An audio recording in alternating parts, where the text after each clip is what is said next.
Welcome to the Executive Real Estate Investing Show. This podcast is for you, the busy business owner or executive looking to create generational wealth. Here, we're going to show you how to do that through real estate investing, from multifamily to industrial and everything in between. You will become a real estate investing expert. And now, here's your host, Michael Holman.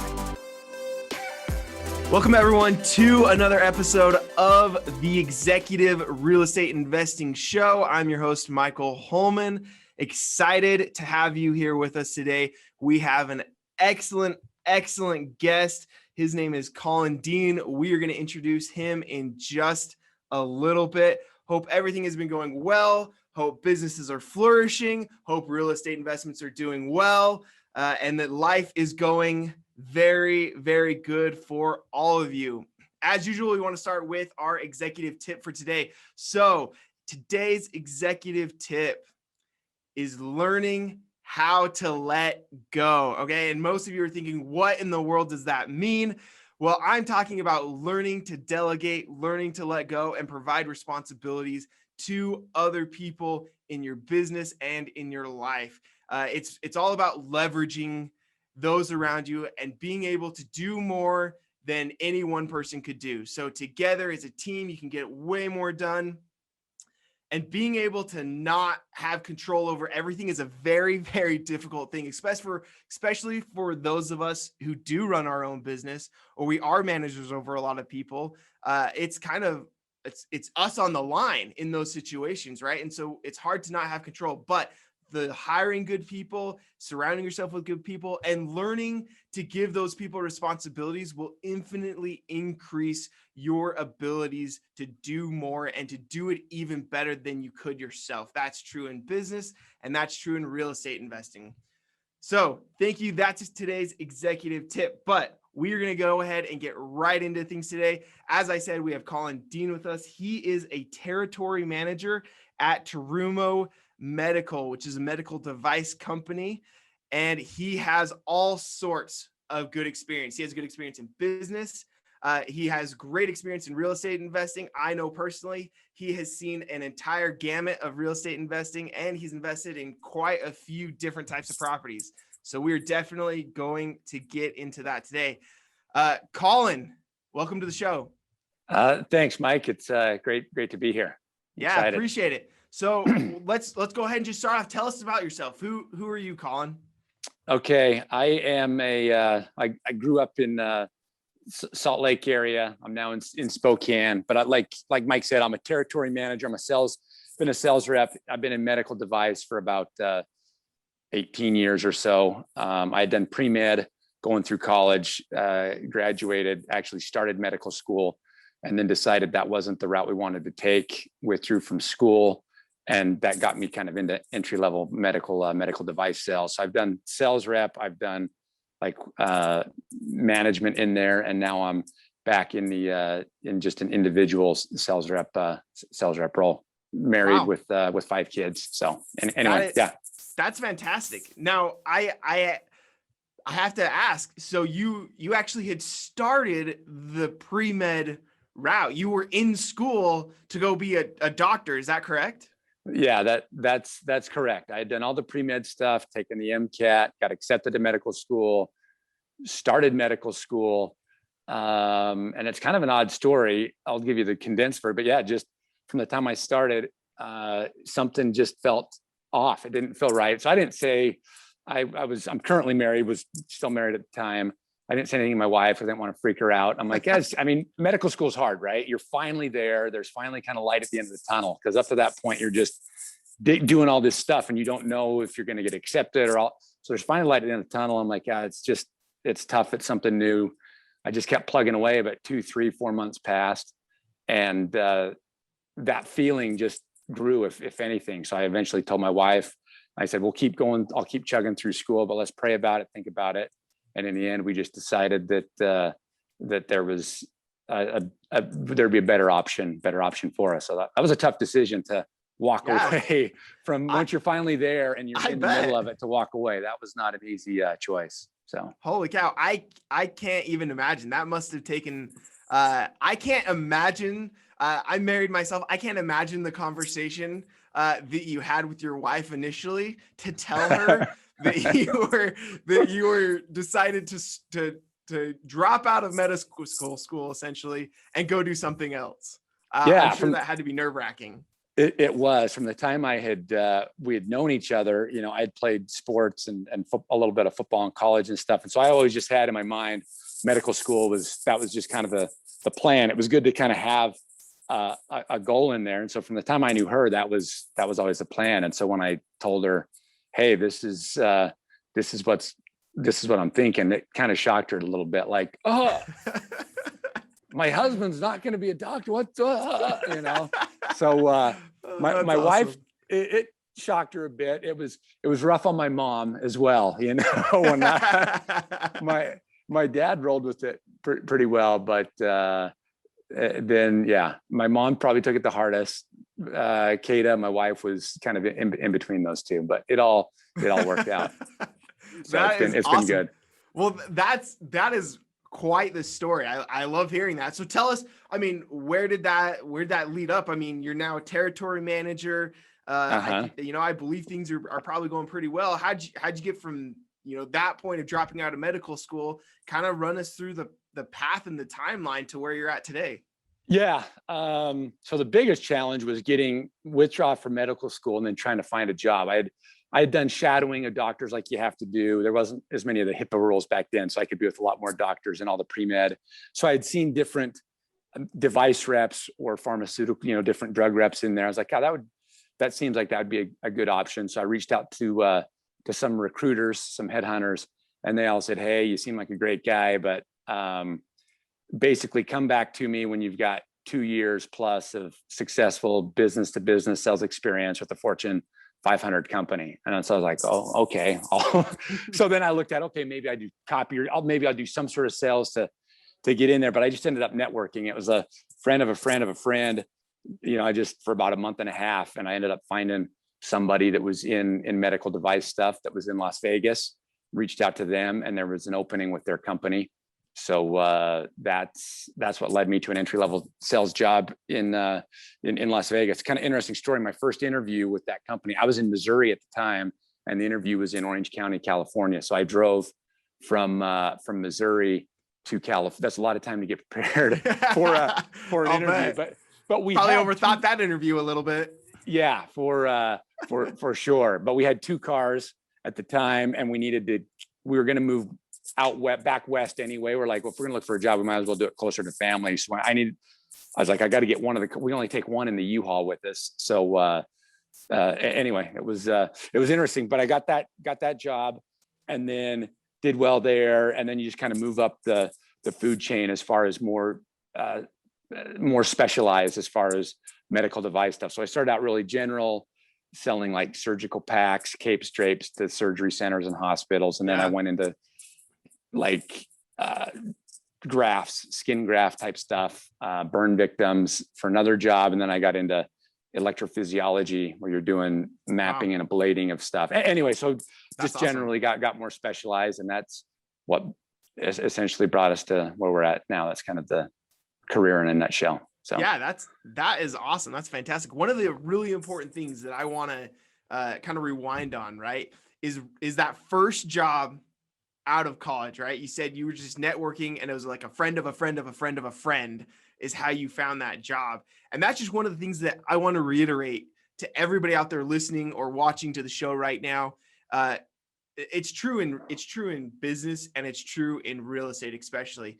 Relationships are everything, right? Especially for me, and I think this could be, you could probably say the same too, Colin. The relationships that I have as a real estate developer are, real estate is generally kind of an old school industry, to be perfectly honest. A lot of what happens in real estate happens in handshakes. It happens in in-person meetings, or if it's over the last, year in 2020, a lot of virtual meetings, but the relationships are really everything. So it's interesting that you just kind of put your head down. It sounds like you were really determined to find that medical device, that medical sales job, and you just didn't quit. You just kept finding someone else who could lead you down that path. Yeah, for sure. That became, for about 2 months there, my full-time job, 10, 12 hours a day, was networking and trying to find something. Yeah, it was a buddy from medical school. There's a lot of different leads, but he had someone that he knew that ran, like in Idaho, rehab, something like that. So I was like, okay, I'll talk to him. Maybe he's got something, because I had management, be a director or something, work my way up to that. And then I happened to ask him, do you know anybody that does medical stuff? And he had a guy that he knew at one point that was a drug rep. So then I reached out to that guy and I said, hey, that seems interesting, but I'm more interested in like medical device. Do you happen to know anyone that does medical device type stuff? And he's like, actually, my brother does that down in Las Vegas. So then I called his brother, and his wife answered and said, hey, are you calling about I explained who I was. And she's like, are you calling about the open position in Vegas? And I was like, yes, I am. That is exactly. So yeah, it is. You gotta, just like you said, it's all about being honest and having those relationships with folks. And that's exactly what got me into this career path. So that's awesome. That's fantastic. It sounds like every real estate deal and investment that you do out there, it's never the first person you talk to. It's the third or fourth person down the chain that you never knew. And that's how you get the deal. So that is truly fantastic. And I'll tell you what, had you dropped out of medical school at that point? Yes. At that point, I had, because I'd withdrawn. I was like, okay, once we had decided, hey, this isn't the route that we're going to take, I was like, there's no reason to incur more debt as we're doing it. And I got to just start looking. So yeah, I had withdrawn from medical school, and just started, networking and looking. All right. Well, for those of you who may not realize, 2 months probably felt like an eternity. I mean, that is a long time to persevere after leaving medical school. So kudos. That is fantastic. Thanks. Shows a lot of grit. Kind of getting into the business today and that you're dealing with, Colin. What are some of your territory manager? I assume you're traveling all around doing all these medical device sales. What's kind of the most difficult thing that you deal with in your business on a regular basis? On a regular basis, just the normal sales stuff, keeping customers happy, keeping the balance between customers and the company, right? Just getting in front of them, staying in front of them, finding the right fit, right? Yep. You can't just go, hey, I've got an awesome product, but it may not be awesome for this doctor or this facility. So it's finding that match, observe cases, see where there's a need or a weakness, a gap there, and then go, okay, this is a product that I have that can benefit the doctor, the patient. So that's the biggest thing. I don't know if that's a challenge, but that's the biggest thing that has to happen. Challenges will come, pricing issues, everything's now more driven at a corporate level where individual doctors or facilities don't have as much say as they did before. So it's got to go up the chain of command back to the corporate IDN, like in Salt Lake, it'd be like the Intermountain Healthcares of the world or the Providence Healths that make a lot of the decisions at a corporate office. So. Interesting. So tell us how do you overcome those challenges? What do you do personally in your business? Overcoming them would be, you've got to, on multiple levels, you build the relationship with the doctor and the facility and get that buy-in. And then you've got to work in parallel at the corporate level, work with each company. We've got folks that work with those IDNs, the corporate contracts, and you've got to know the rules, how things have to work, and you've got to work in parallel on the corporate side, on the physician side, and build that interest with the physician, that desire, and then simultaneously check the boxes with the corporate office, get the physicians to fill out the paperwork that they've got to justify the request, and then it's a process, but in the end, they end up being able to add the products to their formulary. So. Yeah, no, that's really interesting. So I appreciate you sharing that. Now, transitioning a little bit into real estate investing. Yeah. I know that you have done quite a bit of real estate investing, and you're feels like you're continually doing more. I mean, every time I turn around, I'm hearing about how you're invested in another project or you're doing another project. I mean, how did you get started into real estate investing? Yeah, it was. So on that one, I've always just kind of naturally born, been a saver and an investor. So initially my first 8-10 years, it was all standard investments in stock market, 401k, do your whatever you call the maximum, invest whatever the limit is. Each year I'd max that out. But after, 6-7 years of doing that, I'm like, okay, now what else do I do? There's got to be something else. I'm going to keep doing that. And then that's why I had a buddy that had some properties. It's kind of entry level, like a lot of folks, single family or duplex properties that happened to be up in Idaho. So through him, I got connected with the realtor up there because I was living in Las Vegas at the time, and nothing in Vegas. This was like 05, 06 when stuff was really climbing and high. Yep. There was nothing in Vegas that could cash flow or come anywhere near it at that time. So we got some properties in Idaho that did. So that was the entry level. That's what got me into that. And then from there, I found out about syndications and other things that, so I just kind of started smaller and branched out from there. So yeah, that's awesome. Sounds a little bit like today. I mean, I'm not going to take out my crystal ball, but you're talking about Las Vegas in 05, 06, and not being able to cash flow. There's a lot of markets out there right now having a similar issue. I know in my own market, right, my backyard, a lot of people are not cash flowing at all, or some are even paying money to have the rental property, which just absolutely blows my mind. I don't understand, but it's because rates keep going up so much. They view it as, I'll just sell it in a year or two and make, 10%. But kind of interesting how there's some similarities between that time and what we're seeing right now. And like I said, whether we're in a bubble or not in a bubble, that is up for an entirely different discussion. We're not going to get into that today, but just kind of interesting. So on those single family homes, how did those do for you? Were those good investments? Did you have any investments that didn't work out in that process? Yeah, I mean, they worked out overall, and I learned from. So what I changed, I mean, if I could go back in time, would I tweak some stuff? For sure. I mean, the biggest thing is I bought, even though I was buying in Idaho, I was still buying. Now you look back on it, in a 5, 6, 7 at a high time. So everything that I bought, they then went until about 14. I mean, they're probably worth less money. So for 7, 8, 9 years, 10 years, they were cash flowing. So it was all right. I didn't buy anything where I was losing money month to month on it. But if I were just look at it like, hey, I bought this thing for 150 or 130, and it's now, I talked to my realtor, it's worth 115. I mean, they were underwater. Wow. For a chunk of time.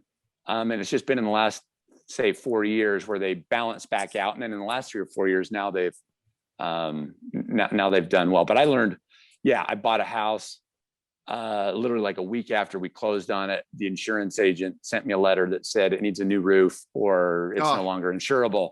Yeah. And I was like, well, that would have been nice to know when you did the inspection, because the insurance company wanted to go out there and see it. I'm like, why didn't you tell me that before I closed? So, I mean, you learn and of course, it was a roof that had like 3 layers of shingles on it. So I had to tear everything down. Always. I learned that way, repaired a couple of roofs. I had a couple properties. I had a triplex and then a very odd duplex. Those were always kind of challenging properties. So those were the first 2 that I sold. And then I've slowly been selling. And that's something I'm still debating moving forward. Do I continue to keep and do some single family type properties, or do I just totally go to the syndicate? I don't have the answer yet. I've definitely winnowed those down. Yeah. But I like the flexibility of those. Like, okay, I can refinance it, do a cash out refinance. It gives me a lot of flexibility. I can 1031 it easily and keep doing that. Where in a syndication, you don't, but they're a lot more of a headache as well, for sure. Or they can be. So yeah, no, I mean, there's a couple of really good points through all of that. I mean, and that I just kind of want to point out for everyone. I mean, number one, probably it's not the most common question I get, but probably in the top 5 questions that I get is now a good time to buy real estate, right? I mean, should I buy real estate right now? And my answer is generally the same, right? There's never a perfect time to start investing in real estate.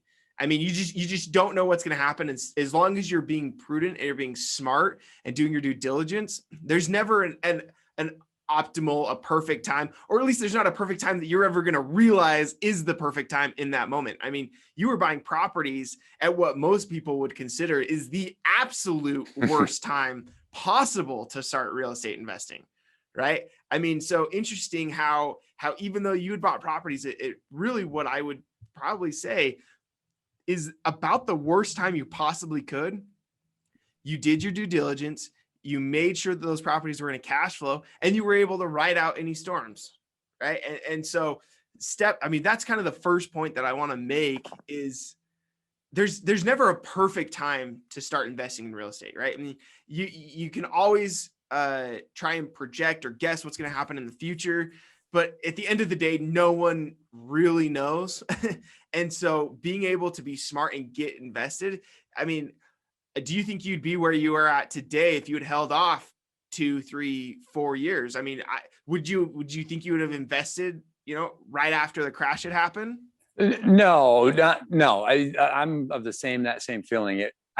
Looking back on it, like if I could go back in time, which you never do, I'd be okay. Yeah, I would have held the money for 3 years, and then it would have been, I'd have bought those properties for 35, 40%, and it would be even a better. But no, you learn as you go. And I learned lessons, many lessons, like with the roofs. I was going in trying to get, okay, I want to get a decent property, but you're looking for bottom line. Hey, what can, in theory, cash flow the best? Another thing I learned is I bought some they were older properties, and I'd like, okay, if I had to do over, I'm buying new stuff where even though on paper it doesn't look as good, you don't have the $15,000, $20,000 roof that happens, or it's got knob and wire electrical, stuff that it's just a hellacious expense. There's just things like that when you go to, but that's how you learn.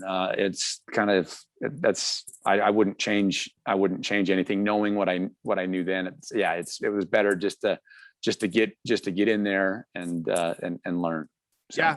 No, that's awesome. I mean, that's really kind of the second point from that whole conversation that I want to emphasize here is some things you just have to get in and learn, right? And there's this analysis paralysis that can happen sometimes where you just start analyzing everything for years and years and years. And you're always thinking, well, next year's the year. Well, this thing isn't right. No, I'll do it next year. Once the market crashes, I have a funny story where I was living in the very first home I bought. I was living there.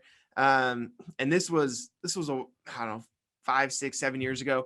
And I had some neighbors move in and they were renting, and they said, oh, we're just going to rent until the crash happens. Right. We know there's going to be another crash, right? They had just experienced 2008 and 2010. So they're like, we'll just wait. So they rented for 3, 4 years, and home prices just kept going up. And they finally got to a point where it's like, oh, well, we can't keep renting. Like, we really need to buy something for our family. And they ended up buying it at a way more expensive time. Right. And so this understanding that the timing is never perfect. And then 2, understanding that it's a learning experience, right? I mean, I go back to my very first investment. I was in college, and I remember my very first investment was I bought 1 stock of Adobe and I bought 2 stocks of Nike. Very first investment. I had no reason. I knew that I liked Nike and I wore a lot of Nike clothes. So I thought, why not? And the second investment, Adobe, was where I live. They had just built a brand new, big, beautiful campus. And I thought, that's pretty cool.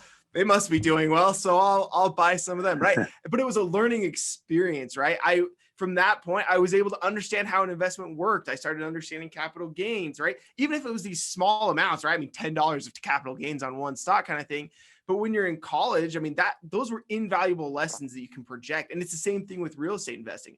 It's the same thing as you're getting started, kind of like you were mentioning, right?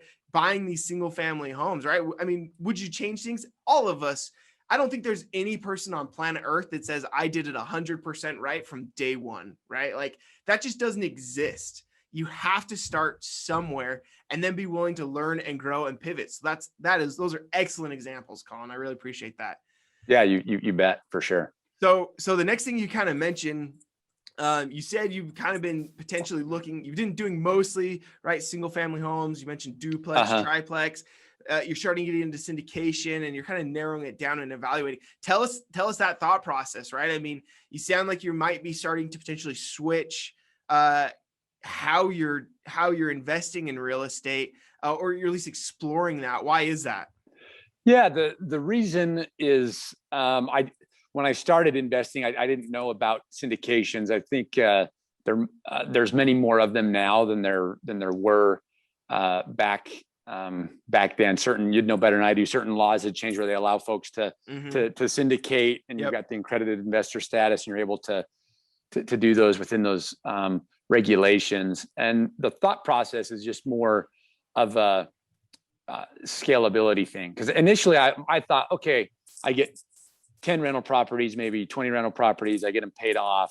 And then boom, now 20 years from now, I've got them paid off and I'm bringing in $15,000, $20,000 a month in rental income. There's still expenses from there. But in my mind, that was my initial thought process. But I'm like, hey, as you start doing that, and then then I found out, what about liability? Do they need to go in LLCs? Now I got to create which I did. You do all this stuff. It just becomes bills. There's just a lot of work. I was like, okay, the syndication model seems more scalable. And then I also like being able to find different syndicators that have been doing what they've doing for a long time.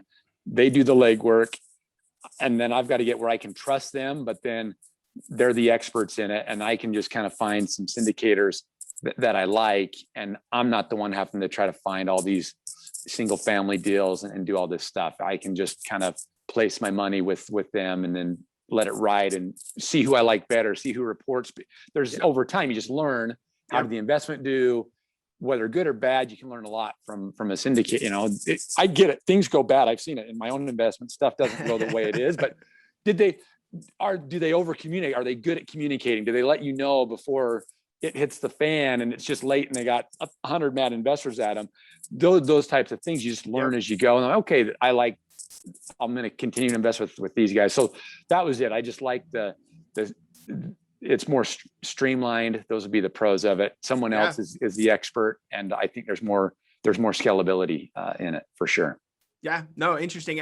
And you kind of mentioned your original goal. I mean, I talk to hundreds of real estate investors all the time, right? And almost all of them start with that same initial goal, right? The number of properties differ, right? Some people are, I want to get 4 rental properties and I want them completely paid off. And some people, I want 30 rental properties and I'm going to get them all paid off. It's interesting. That is almost where every single person starts, and for good reason, right? I mean, it makes sense. That's a great place to start.